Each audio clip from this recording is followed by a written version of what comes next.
بسم اللہ الرحمن الرحیم۔ السلام علیکم ورحمۃ اللہ وبرکاتہ۔ میرے پیارے بھائیوں اور پیاری ماں اور بہنوں، آج بہت سے لوگ پریشان ہیں کہ ان کے رزق میں برکت نہیں ہو رہی ہے۔ وہ جو بھی کماتے ہیں کہاں سے کہاں خرچ ہو جاتا ہے، کچھ نہیں معلوم چلتا، کچھ پتہ نہیں چلتا۔ پیسہ آنے کی دیر ہوتی ہے اور خرچ کرنے میں ذرا سا بھی وقت نہیں لگتا ہے۔ آج کے اس ویڈیو میں آپ حضرات کے سامنے کچھ ایسے اسباب کو، کچھ ایسے گناہوں کو ذکر فرماؤں گا، کچھ ایسی وجوہات کا تذکرہ کروں گا کہ جن اعمال کی وجہ سے، جن اسباب کی وجہ سے ہمارے رزق کی برکت ختم ہو جاتی ہے اور انسان بیماری میں مبتلا ہو جاتا ہے، تنگ دستی میں مبتلا ہو جاتا ہے۔ اللہ رب العالمین سے دعا ہے کہ اللہ رب العالمین ہمیں اور آپ کو کہنے سننے سے زیادہ عمل کرنے کی توفیق عطا فرمائے۔ سب سے پہلا سبب کہ جس کی وجہ سے انسان تنگ دستی میں مبتلا ہوتا ہے اور بیماریوں میں مبتلا ہوتا ہے، وہ کیا ہے؟ وہ یہ ہے کہ کھڑے ہو کر پیشاب کرنا۔ جو بندہ کھڑے ہو کر پیشاب کرے گا، پیشاب کی چھینٹوں سے نہیں بچے گا، اس کا مطلب وہ ناپاک رہے گا، اور جب وہ ناپاک رہے گا تو ظاہر سی بات ہے ناپاکی کا ایک اثر ہوتا ہے، وہ انسان بیماریوں میں بھی مبتلا ہوگا اور اس انسان کے رزق میں بھی فرق پڑے گا۔ دوسرا سبب جس کی وجہ سے تنگ دستی اور بیماری آتی ہے وہ یہ ہے کہ فقیر کو جھڑکنا، فقیر کو، سائل کو بھگانا، اس کو دھتکارنا۔ یعنی ہمارے دروازے پر کوئی شخص مانگنے والا آ جاتا ہے، اگر ہمارے پاس 2 روپے 4 روپے نہیں ہیں تو بجائے اس کے کہ ہم اس کو پیار محبت سے ہٹائیں، ہم اس کو دھتکارنے لگتے ہیں۔ ہونا تو یہ چاہیے تھا کہ اگر کوئی بندہ اللہ کے نام سے مانگ رہا ہے اور اگر ہم کو یہ لگ رہا ہے کہ یہ ضرورت مند نہیں ہے، ہاتھ پیر اس کے صحیح ہے، اس نے پیشہ بنا لیا ہے، لیکن وہ اللہ کے نام پر مانگ رہا ہے، تو ہم کو چاہیے کہ ہم اس کو 1-2 روپے ضرور دے دیں۔ اور جس کے بارے میں ہم کو معلوم ہو کہ یہ ضرورت مند ہے اور ہم کو یہ لگے کہ یہ واقعی میں ضرورت مند ہے، اس کی ضرورت کرنی چاہیے، تو اس کی ہم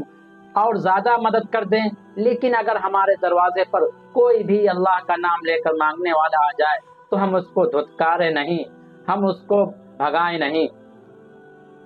تیسرا کام کہ جس کی وجہ سے تنگ دستی میں انسان مبتلا ہوتا ہے، بیماریوں میں مبتلا ہوتا ہے، وہ یہ ہے کہ مسجد میں دنیا کی باتیں کرنا۔ ہم اور آپ جانتے ہیں کہ مسجد عبادت کرنے کی جگہ ہے، مسجد قرآن کی تلاوت کرنے کی جگہ ہے، مسجد اللہ کے سامنے رونے اور گڑگڑانے کی جگہ ہے۔ جب ہم ان تمام کاموں کو چھوڑ کر دوسرے کاموں میں مبتلا ہو جاتے ہیں، دنیا کی باتیں کرنے لگتے ہیں، دنیا کے کاموں کا تذکرہ کرنے لگتے ہیں، تو اللہ رب العالمین ہماری اس غلطی کی وجہ سے ہم کو تنگ دستی اور بیماری کی آزمائش میں مبتلا کر دیتے ہیں۔ چوتھا کام کیا ہے؟ چوتھا کام یہ ہے کہ اپنی اولاد کو گالی دینا۔ گالی دینا حرام ہے، ناجائز ہے، اللہ کے رسول صلی اللہ علیہ وسلم نے اس سے منع فرمایا ہے۔ لیکن جب ہم اپنی ہی اولاد کو گالی دیں گے، ہم اپنی ہی اولاد کو برا بھلا کہیں گے، تو جن اولاد کی صدقے میں ہمارے رزق میں برکت ہوتی تھی، جس اولاد کی وجہ سے ہے،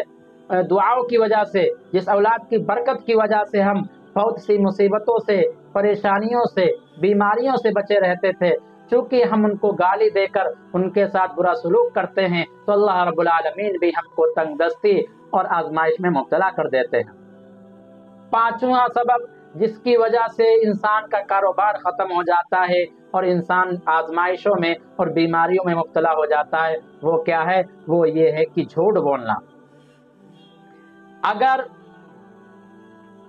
ہم کوئی کاروبار کرتے ہیں، اگر سچائی کے ساتھ، امانت داری کے ساتھ کریں گے تو ہو سکتا ہے کہ اس کاروبار کو کامیاب ہونے میں، بلندی پر جانے میں تھوڑا وقت لگے، تھوڑی آزمائشیں آئیں، لیکن اگر ہم سچائی اور امانتداری کے ساتھ اپنے کاروبار کو کرتے رہیں گے تو ایک دن اللہ رب العالمین ہمارے کاروبار کو، بزنس کو بلندی پر ضرور پہنچائیں گے۔ لیکن اگر اسی کاروبار کے اندر ہم جھوٹ سے کام لینے لگے، دغا سے کام لینے لگے، فریب سے کام لینے لگے، لوگوں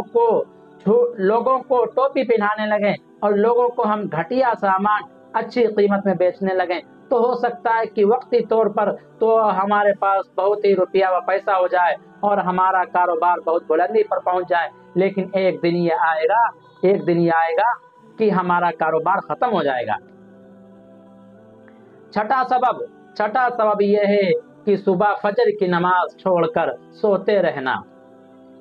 فجر کی نماز کے وقت اللہ کی رحمتیں نازل ہوتی ہیں، اللہ کی برکتیں نازل ہوتی ہیں، رزق نازل ہوتا ہے، لیکن افسوس یہ ہے کہ اگر ہم سوتے ہی رہیں گے، ہم نیند میں لگے رہیں گے اور ہم سوتے ہی رہیں گے، تو آپ سمجھ لیجئے کہ اللہ کی جو رحمتیں نازل ہو رہی تھی، برکتیں نازل ہو رہی تھی، وہ تمام کی تمام ہم کو ملیں گی نہیں، اس لیے کہ ہم تو جب فجر کی اذان ہو رہی ہے، فجر کی نماز ہو رہی ہے تو ہم سو رہے ہیں، ہم غفلت میں پڑے ہوئے ہیں، تو ہمارے رزق میں کیسے برکت ہوگی؟ ساتواں کام جس کی وجہ سے ہمارے رزق میں برکت ختم ہو جاتی ہے اور ہم بیماریوں میں اور آزمائش میں مبتلا ہو جاتے ہیں، وہ یہ ہے کہ بیت الخلاء کے اندر ننگے سر جانا۔ پیارے آقا صلی اللہ علیہ وسلم نے فرمایا ہے کہ بیت الخلاء میں جانے کا طریقہ یہ ہے کہ خواہ مرد ہو یا عورت ہو، وہ اپنے سر ڈھانک کے جائے، اپنے سر کو چھپا کر جائے۔ عورتیں جو ہیں وہ اپنے سر پر دوپٹہ اوڑھ لیں صحیح سے، اچھی طریقے سے، اور جو مرد حضرات ہیں وہ ٹوپی لگا لے، کوئی رومال باندھ لے یا کوئی عمامہ یا پگڑی وغیرہ باندھ لے۔ آٹھواں سبب جس کی وجہ سے ہمارے کاروبار میں برکت نہیں ہوتی ہے اور ہم بیماریوں میں اور آزمائش میں مبتلا ہو جاتے ہیں، وہ یہ ہے کہ جان بوجھ کر نماز کو قضا کرنا۔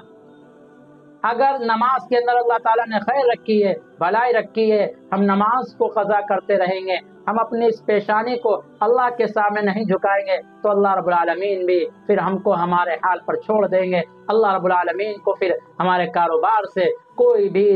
لگاؤ نہیں رہے گا، اس لیے کہ جب ہم کو اللہ سے کوئی لگاؤ نہیں ہے، اللہ کے حکموں سے کوئی لگاؤ نہیں ہے، تو اللہ کو کیا غرض پڑی ہے کہ وہ ہم سے لگاؤ رکھے؟ پھر وہ ہم کو اپنے حال پہ چھوڑ دے گا، پھر ہمارے کاروبار میں بھی نقصان ہوگا اور ہم بیماریوں میں بھی مبتلا ہوں گے اور آزمائشوں میں مبتلا ہوں گے۔ نواں کام جس کی وجہ سے انسان تنگ دستی میں مبتلا ہوتا ہے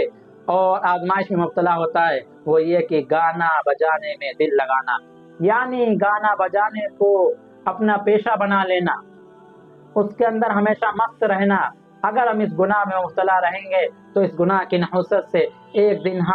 ہمارا چین و سکون بھی ختم ہو جائے گا، ہمارے گھر کی برکتیں بھی ختم ہو جائیں گی، ہم بیماریوں میں بھی مبتلا ہو جائیں گے اور ہم آزمائشوں میں مبتلا ہو جائیں گے اور ہم تنگ دستی میں مبتلا ہو جائیں گے۔ میرے پیارے بھائیوں، یہ کچھ ایسے سبب تھے کہ جن کی وجہ سے ہمارے کاروبار کی برکت ختم ہو جاتی ہے۔ ہمیں اور آپ کو چاہیے کہ ان اسباب سے بچیں اور اپنے اعزاء اقربا اور اپنے دوستوں کو بھی بچائیں۔ اللہ رب العالمین سے دعا ہے کہ اللہ رب العالمین ہمیں اور آپ کو کہنے سننے سے زیادہ عمل کرنے کی توفیق عطا فرمائے۔ وآخر دعوانا الحمدللہ رب العالمین۔